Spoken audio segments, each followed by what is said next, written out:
Tara mga mare, samahan nyo ako at maglulungag ako ngayon ng saging. Anyway, by the way, highway mga marites, mga marisol, mga taga-sulsul, kumustamos, ginamos at kumusta ang inyong mga lagay. For today's video mga mare, tara samahan nyo ako at lulungagin ko itong saging na nakita ko, natanim pala ito ng aming silingan. At dahil wala man dito ang tag-iya nitong saging na ito, ay syempre alams na. Mga maday, pawang expert lang ang gumagawa nito. Ay sorry, babatian tayo ng silingan.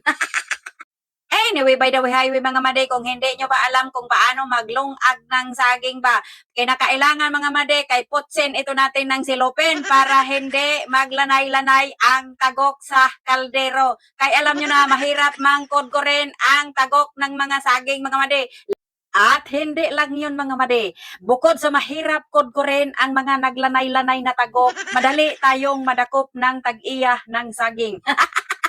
At dahil hindi man mga hobya itong mga silingan natin mananong mga madi, nagkita-kita na naman ako ng bunga ng buongon dito. At nakikita ko mga madi na marami talaga ang bunga at sobrang matamis talaga itong buongon pag nahihinog. Pero mga madi, hindi ko muna kinuha, tinitigamnan ko lang muna. Kay pagbalik ko dito mga madi, ito na naman ang ating haharbison. Idiwaw syupaw.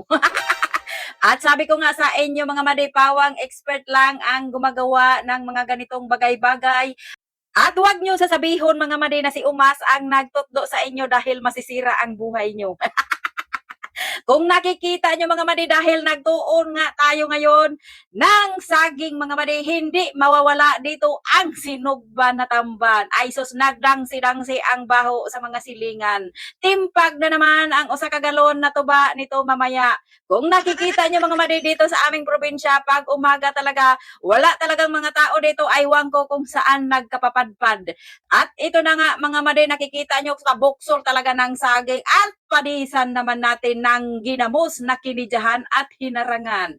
Kung nakikita nyo mga madi, agay! Kalami, perte talagang kalami sa saging. Ayan, ayan mga madi, masarap pala ang tanim ng ating silingan.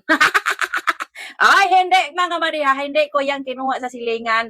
Ayan talaga ay tanim talaga ng ating silingan. Ay, silingan nga.